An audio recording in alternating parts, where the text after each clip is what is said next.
Everyone, welcome to the show. So, I have some details to share with you from some focus groups that took place recently. The participants were all Gen Z, so these are all young voters. They were all from swing states. However, they weren't swing voters. All of these people voted for Trump in 2024, and it was a mix. A lot of them were too young to vote prior to that. Some of them had voted for Biden that were old enough, voted in 2020. Only a few, though. Most of them had not voted before, and so Donald Trump was their first vote. The groups were comprised, one was all women, it was 7 women. The other group was all men, there were 8 men. So 15 participants. And yes, again, for anybody who is new here, I know that is not a large sample size. But as I explain all the time with focus groups, I think it's instructive because not only do you get to ask questions of these people and get feedback that you wouldn't get from a simple poll, it also shows a pattern. So, when you see a pattern that's happening with polling, with all the focus groups, you can make a pretty good judgment of where things are headed, what is a likely outcome. So I find it informational from that standpoint, from, these patterns that we see. And this is what I saw. I saw a pattern happening last year before the election. And as many of you know, I warned that I was seeing erosion in Biden's base. I was seeing erosion from the people who had voted for him in 2020. And I was concerned because all it takes is a few people on the margin to make a difference. And that's why I was concerned that Joe Biden wasn't going to win. And I was very concerned that Kamala Harris wasn't going to win, even though everybody else on mainstream media kept saying, oh, it seems like, this is great. She's doing awesome. Brat Summer, she's going to win. I was very concerned. So anyway, let me get to this. The focus group information that I want to share with you guys. The party affiliation breaks down like this. There were 0 Democrats. None of these 15 participants consider themselves to be Democrats or registered Democrats. 6 of them are Republicans. 9 are independents. So this is what we're seeing more and more. People not wanting to align with the Democratic Party. We're seeing more and more people identifying as independents because they don't completely fit into a box. And that's just so normal nowadays, where you see people who go, yeah, I'm pro-choice, but yet I'm a Second Amendment person. And so I don't align 100% with either party. I like a little bit here and I like a little bit there. So anyway, in these focus groups, we saw a not major, but a pretty significant, I would say, gender divide. There was a split among the females and the males on quite a few topics. And not what we've been seeing. So what you are likely to hear in the media, what I've seen in the media and with polls, is that women are more, I would say, suspect of Donald or suspicious of Donald Trump, more, more, what would I say? More negative, more critical of Donald Trump. Surprisingly, in this focus group, the men were more negative. So they were more negative about Trump in general, but also his policies, the economy, how he's handling the economy. The only thing I can think of is, and I don't know, it's possible that the focus group moderators or the focus group company that put this all together, maybe they screened for that. Maybe that was what they wanted. They wanted to talk to disillusioned Trump voters. I just found it odd that the men were far more vocal, far more negative about Trump than the women. One possibility that I was going to say is that especially in the economic issues, maybe because it's still more frowned upon for men to live at home.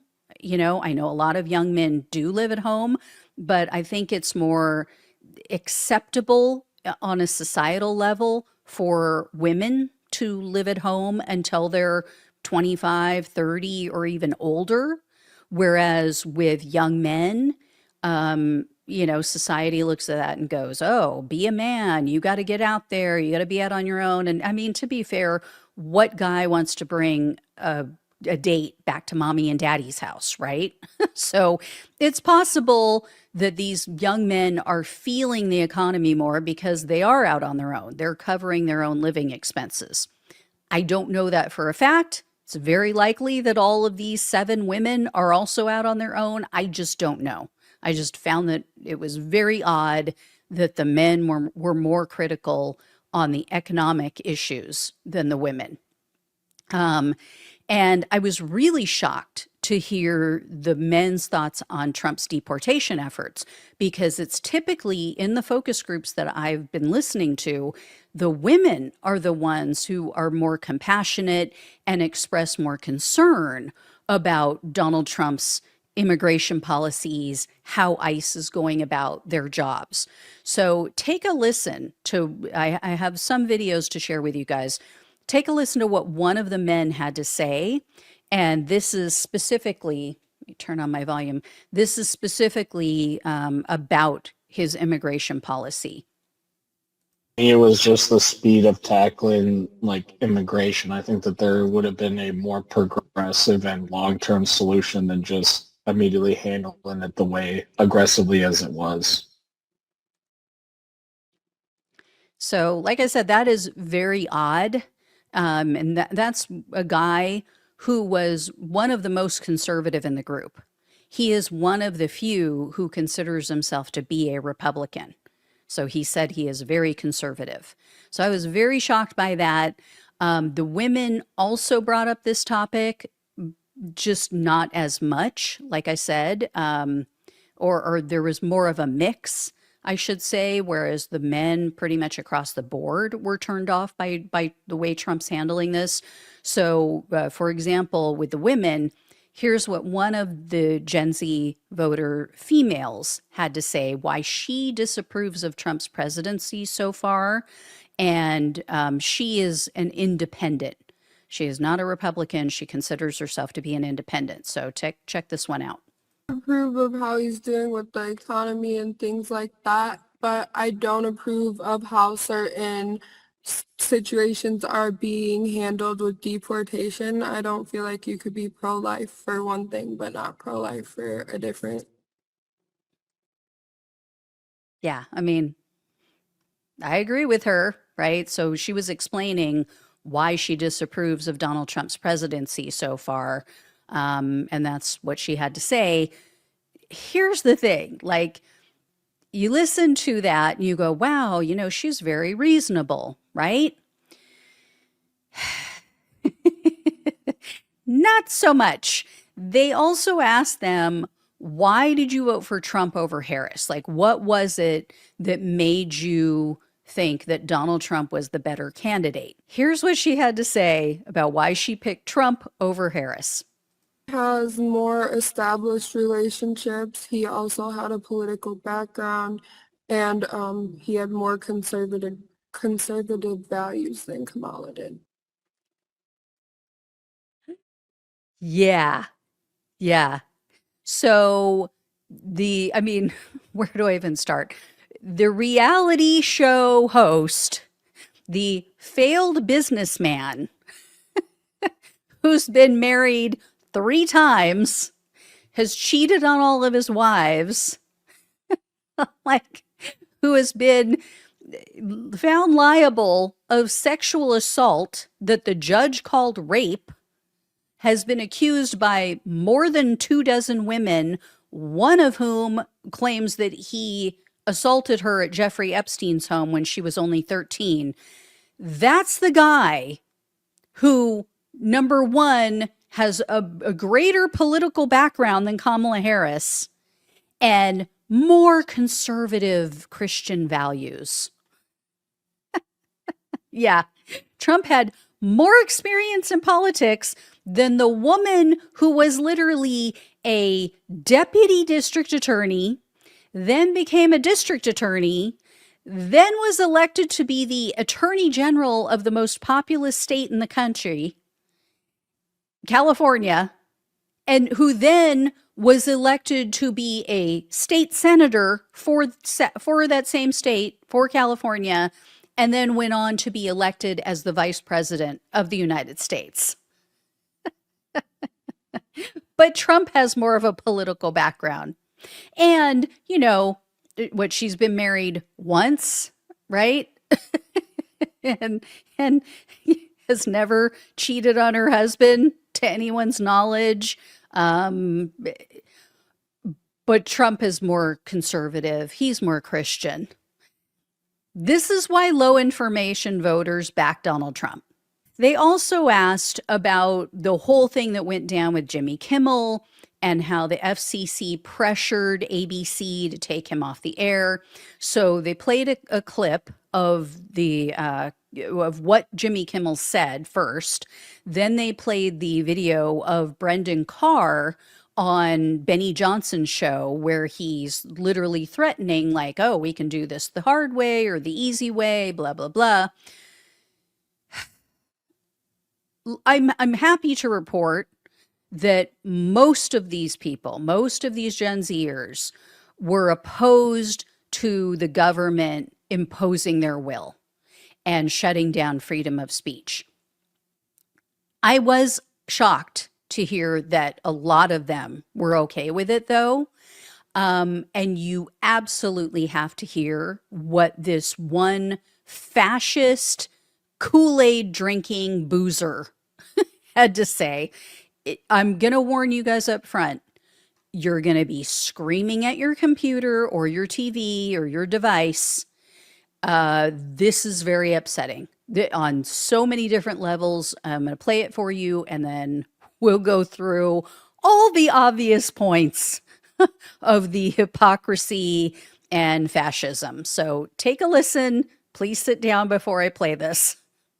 I think talk show hosts should talk about politics because somebody likes them, they'll listen to whatever they say. Somebody could have been a hardcore Republican, and because Kimmel said that, they'd be like, oh, I'm a Democrat now. Like, he doesn't like him, so I'm not going to like him.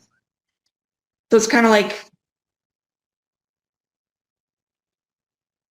I don't know how to word it. Like, taking him off the air would help everybody think on their own. So you think that government should take every late night host off the air who talks about politics? Yeah. Even conservative ones? If it's a political show, like specifically geared towards politics, no. But if it's Jimmy Kimmel, Jimmy Fallon, all of them who were just there for more of entertainment, yes. Okay, and you're comfortable having presidents pushing people off of television? Yeah. Oh my fucking God.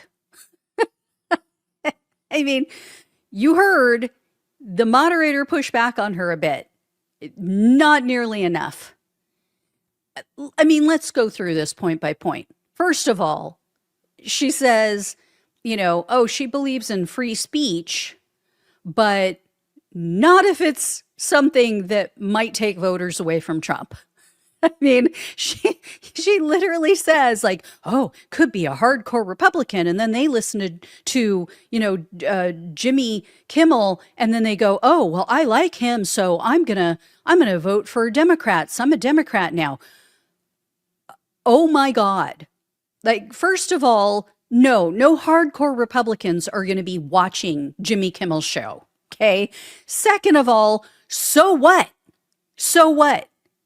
I like how she goes on to say, oh, if you take him off the air, then people can think on their own.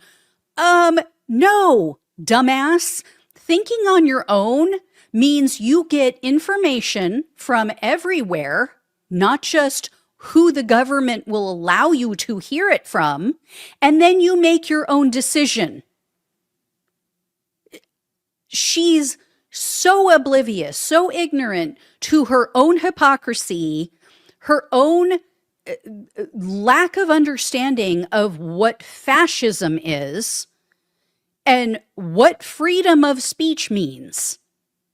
I mean, I wish the moderator would have asked her, okay, well, what about Joe Rogan? Joe Rogan is not a political podcaster. He's just a podcaster. Should he be taken off the air when he talks about politics and political things? I mean, he helped to influence some people.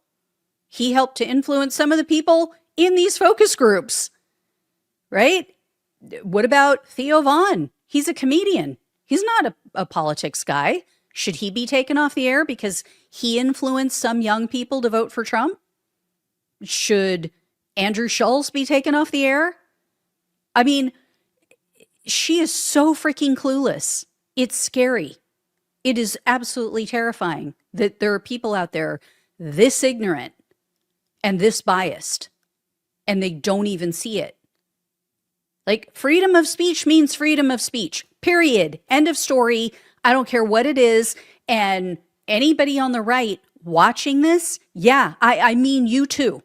I mean, you are allowed to say whatever you want. I am a free speech absolutist. If a neo-Nazi wants to go out there and spew hate and just the most vile, heinous things that I find repugnant, that I personally would like never in a million years want anything to do with that person and might even wish harm on them, that is their right to do as an American under our First Amendment free speech rights. So no, you can't just gag people because a talk show host decides they want to talk about politics, bitch. That's not the way free speech works. Unbelievable. Absolutely unbelievable. Anyway, they also, as they normally do, they ask these people, do you overall, on the whole, do you approve of Donald Trump's presidency or do you disapprove? There might be some things that you don't like, but overall, approve or disapprove. Out of this entire group, only 4 approve. 4 out of the 15 approve. 11 out of the 15 disapprove. All 8 of the men disapprove, whereas only 3 of the 7 women disapproved. So, like I said, I'm pretty shocked by that. And here's what one of the men had to say. This is why he's saying he now disapproves of Trump's presidency and why he lost faith in Donald Trump's administration. So check this one out. Like the transparency as well as an issue, not just with terrorists, but also feeling like he switched positions when talking about the Epstein files, from saying it's a huge deal to saying that, oh, it's not really a big deal, to having a lot of weird questions. I just feel like there's not enough information, and even going out my way to find it, it's hard to find. So yeah, the Epstein stuff is not going away. And the fact that all of the men disapprove versus only some of the women, that tells me that the bro podcasters, the ones I just named, they have a ton of sway because that's who's listening to them, is the male Gen Z voters, more so than the women. Some of the women listen to them, but some, most of them do not. But that's where these men are getting their news. That's where they're forming their opinions. And they also ask these people, is there a podcaster that helped to persuade you to vote for Trump? And some of them did mention the people I just mentioned. So 2 of them said Joe Rogan, 1 said Theo Vaughn. Most of them were like, no, not really. Like, I listened to some influencers and podcasters, but they didn't really influence me. I think it's bullshit. I think that they absolutely did, or they at least influence their friends and family, and then those people influence them. So in a roundabout way, indirect way, they were influenced by that. And it was the whole vibe thing. But anyway, they also asked these people, are you less anxious about the economy now, or more anxious about the economy now, or about the same as when Donald Trump took office? It was a mixed response. So 5 of them said they're less anxious, 5 said more anxious, and then one of them said about the same. For some reason, some of these people dropped off at some point, so I don't have all of their opinions. But anyway, they also asked how many of you, and this is the real key, even with all of this, even with the majority saying that they now disapprove of Donald Trump's presidency, they asked them, how many of you, if you had it to do over today, how many of you would choose not to vote for Donald Trump again right now? Only one of them out of the 15 said, yes, if I had it to do over right now, I would not vote for him. That's the problem. So, some said I would just sit it out. I think that was the majority.